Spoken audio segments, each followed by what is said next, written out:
Bismillahirrahmanirrahim. Alhamdulillahi rabbil alamin. Salatu wassalamu ala nabiyina Muhammadin. Kembali kita membaca kitab Syurut La Ilaha Illallah wa Nawaqidul Islam karya Syekh Muhammad Sa'id Raslan hafizahullah taala.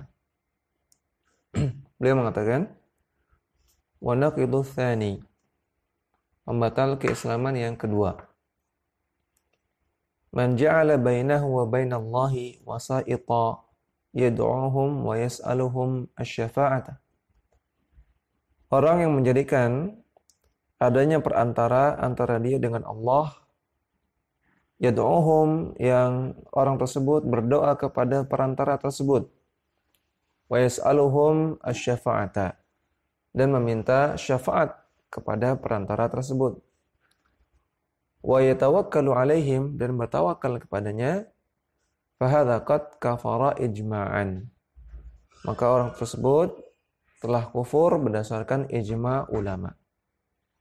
Dia berdoa kepada Allah melalui perantara, dan berdoa tersebut meminta syafaat dan meminta hajat-hajat kepada perantara tersebut. Ini kata beliau, orang tersebut kufur secara ijma' ulama. Allah Ta'ala firman, Qul ud'u alladzina za'amtum min dunillah. Katakanlah kepada mereka, panggillah sesembahan-sesembahan yang kalian klaim bahwasanya mereka bisa memberikan hajat-hajat min dunillah selain Allah. La yamlikuna mithqala dzarratin fis samawati wala fil ard. Mereka tidak memiliki walaupun sebesar biji sawi sesuatu di langit ataupun di bumi. Wa ma lahum fihima min syirkin wa ma lahum minhum min dhahir. Dan mereka tidak punya syirkin artinya peran. Mereka tidak punya peran sama sekali di langit maupun di bumi. Wa ma lahum minhum min dhahir. Dan mereka tidak memiliki kekuasaan sama sekali. Wala tanfa'u syafa'atu indahu illa liman adzina lahu. Dan tidak ada manfaatnya syafaat indahu di sisi Allah illa liman adzina lahu, kecuali bagi orang-orang yang Allah kehendaki, yang Allah izinkan. Surat Saba ayat 22 sampai 23. Maka dalam ayat ini Allah mengatakan, yang pertama, semua yang diminta, yang dijadikan target doa selain Allah, mereka tidak memiliki kekuasaan apa-apa. Maka tidak berhak untuk berdoa kepada mereka. Tidak boleh berdoa kepada mereka. Dan Allah juga katakan bahwasanya syafaat tidak bermanfaat kecuali kalau Allah izinkan. Kalau Allah izinkan, orang yang meminta syafaat tersebut mendapatkan syafaat, dan kalau Allah izinkan pihak yang dimintai syafaat itu untuk memberikan syafaat. Ya, maka masalah syafaat ada dua, ada yang meminta, ada yang memberi, dan dua-duanya harus Allah izinkan. Yang meminta Allah izinkan untuk mendapat syafaat, yang memberi juga Allah izinkan untuk memberikan syafaat. Ya, maka tidak boleh meminta syafaat kepada selain Allah, minta syafaat kepada Allah Subhanahu wa ta'ala. Wa qala subhanahu, dan Allah Subhanahu wa ta'ala firman, wa la tad'u min dunillahi ma la yanfa'uka wa la yadhurruk. Dan tidak boleh engkau berdoa kepada selain Allah kepada sesuatu yang tidak bisa memberikan manfaat kepadamu dan juga tidak bisa memberikan mudarat kepadamu. Fa in fa'alta fa innaka idzan minadh dhalimin. Kalau engkau melakukan hal tersebut, maka engkau termasuk orang yang zalim. Zalim sini artinya orang yang kafir. Wa yamsaskallahu bidurrin fala kashifa lahu illa hu. Kalau Allah menakdirkan kepadamu untuk tertimpa suatu bahaya, maka tidak ada yang bisa mengangkat bahaya tersebut, tidak ada yang bisa menghilangkan bahaya tersebut kecuali Allah semata. Wa yuridka bi khairin fala radda li fadlih. Dan kalau Allah inginkan engkau untuk mendapatkan kebaikan, maka tidak ada yang bisa menolak kebaikan dari Allah tersebut siapapun. Yusibu bihi man yasha'u min ibadihi wa huwal ghafurur rahim. Allah memberikan musibah, memberikan cobaan kepada orang-orang yang Allah kehendaki dari para hambanya. Namun Allah itu Ghafur, Maha Pengampun, Ar-Rahim, Maha Penyayang. Surat Yunus ayat 106 sampai 107. Maka dalam ayat ini Allah melarang berdoa kepada selain Allah siapa saja. Baik itu dianggap sebagai perantara kepada Allah Subhanahu wa taala. Tidak boleh berdoa kepada mereka. Dan Allah tegaskan bahwasanya tidak ada yang bisa menghilangkan bahaya dan tidak ada yang bisa memberikan manfaat kecuali hanya Allah semata. Ya, maka seharusnya berdoa hanya kepada Allah. Faman ja'ala bainahu wa bainallahi wasa'ita yad'uhum. Maka orang yang menjadikan perantara antara dia dengan Allah, yang dijadikan sebagai objek untuk berdoa, perantara tersebut, berdoa kepada para perantara tersebut, baik itu wali, baik itu orang mati, baik itu orang yang dianggap hebat, tokoh yang dianggap sakti atau yang lainnya. Wa yas'aluhum asy-syafa'ata, kemudian orang-orang ini meminta syafaat kepada para perantara-perantara tersebut. Wa yatawakkalu 'alaihim, dan bertawakal pada para perantara tersebut. Wa yakhafu minhum khaufas sirri, dan takut kepada mereka dengan jenis takut yang dinamakan dengan khauf sir, khaufus sir. Faqad kafara ijma'an, maka orang-orang yang melakukan itu telah kufur secara ijma' ulama. Bittifaqi ulama'il muslimin, berdasarkan kesepakatan ulama kaum muslimin. Dan yang dimaksud dengan khauf sir adalah rasa takut yang dialami oleh seseorang terhadap selain Allah dengan keyakinan bahwasanya makhluk tersebut yang ditakuti tersebut bisa menyebabkan bahaya dengan seketika tanpa sebab. Ya. Maka ini khauf sir, rasa takut kepada suatu makhluk, kepada selain Allah dengan keyakinan bahwasanya dia bisa menimpakan bahaya dengan seketika tanpa sebab. Ya, seperti misalnya kalau seseorang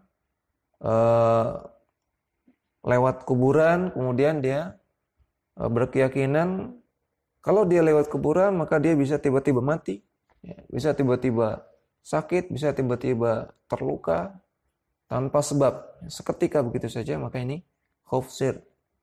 Atau kalau seseorang berkeyakinan bahwasanya seorang kiai, seorang sakti yang nun jauh di sana, ya, bisa menyebabkan kematian pada dia dengan seketika, bisa menyebabkan bahaya pada dia seketika, bisa membuat dia seketika sakit. Nah, kemudian dia takut kepada orang ini, maka ini khauf sir, rasa takut yang disertai keyakinan bahwasanya makhluk yang ditakuti tersebut bisa menimpakan bahaya dengan seketika tanpa sebab. Wa naqidu ats-tsalitsu, dan pembatal yang ketiga, man lam yukaffir al-musyrikina aw syakka fi kufrihim aw sahhaha madhhabahum, yaitu orang yang tidak mengkufurkan, yang tidak menganggap kafir orang-orang musyrik, atau ragu terhadap kekufuran mereka, atau membenarkan agama mereka. Tidak mau mengkufurkan orang kafir, tidak mau menganggap orang kafir itu kafir, atau ragu terhadap kekafiran mereka, atau membenarkan agama mereka. Fa innahu yakfuru, maka dia menjadi kafir. Allah Ta'ala firman, qad kanat lakum uswatun hasanatun fi Ibrahim walladzina ma'ah. Sungguh telah ada teladan yang baik pada diri Nabi Ibrahim dan orang-orang yang mengikuti beliau. Idz qalu liqaumihim inna bura'a'u minkum wa mimma ta'buduna min dunillah. Ya, Nabi Ibrahim dan para pengikutnya mengatakan kepada kaum yang mereka dakwahi, inna bura'a'u minkum, kami berlepas diri dari kalian, wa mimma ta'buduna min dunillah, dan dari apa-apa yang kalian sembah selain Allah. Kemudian Nabi Ibrahim mengatakan, kafar nabikum wa bada bainana wa bainakumul adawatu wal baghdha'u abada. Kami mengkafirkan kalian, kami mengkufuri kalian. Wa bada bainana wa bainakumul adawatu wal baghdha', dan mulai hari ini telah tampak, telah dimulai antara kami dan kalian al-adawah, permusuhan, wal baghdha, dan kebencian. Abadan, selama-lamanya.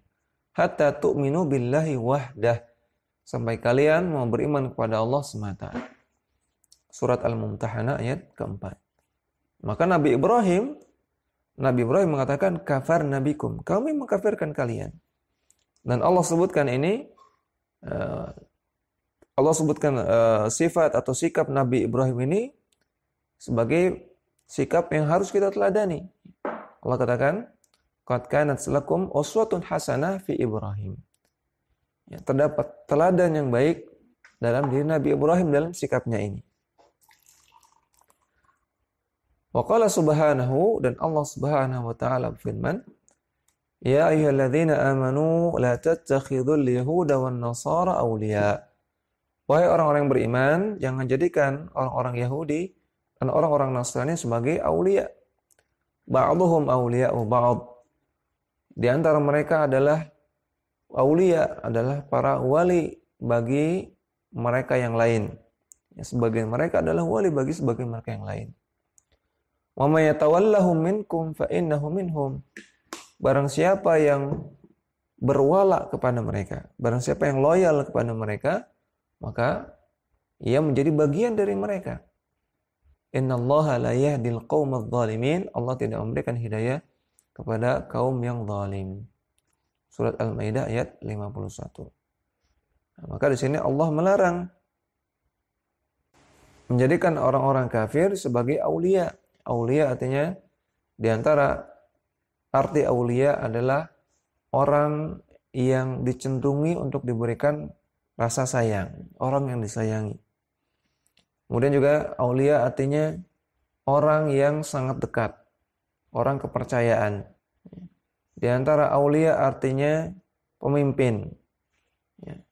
Dan ada beberapa makna aulia yang lain. Semuanya tidak boleh untuk dijadikan semua itu. Tidak boleh menjadikan orang-orang kafir menjadi semua itu. Menjadi pemimpin, menjadi teman dekat, menjadi orang kepercayaan, tidak boleh. Maka konsekuensinya, kita wajib untuk mengkafirkan mereka. Wajib untuk menganggap mereka kafir, bukan muslim. Wa qala sallallahu alaihi wasallam, dan Rasulullah sallallahu alaihi wasallam mengatakan, man qala la ilaha illallah wa kafara bima yu'badu min dunillahi haruma maluhu wa damuhu wa hisabuhu 'ala Allah. Barang siapa yang mengatakan la ilaha illallah dan mengkufurkan semua yang disembah selain Allah, maka haram hartanya, haram darahnya, adapun hisab dari amalannya kembali kepada Allah.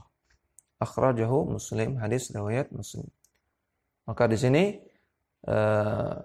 syarat seseorang itu bisa disebut muslim, ya, haram hartanya, haram darahnya terjaga karena dia menjadi seorang muslim. Syaratnya pertama dia mengatakan la ilaha illallah dan dia mengkufurkan, ya, menganggap kafir semua sesembahan selain Allah dan orang-orang yang menyembahnya. Wa kafara bima yu'badu min dunillah. Ya, mengkufurkan semua sesembahan selain Allah dan juga orang-orangnya. Ya, maka di antara yang bisa membatalkan keislaman seseorang adalah tidak mau mengkafirkan orang kafir atau ragu terhadap kekafiran mereka atau membenarkan agama mereka. Demikian yang bisa kita sampaikan pada kesempatan kali ini. Wassallallahu ala nabiyina Muhammadin wa ala alihi wa sahbihi wasallam.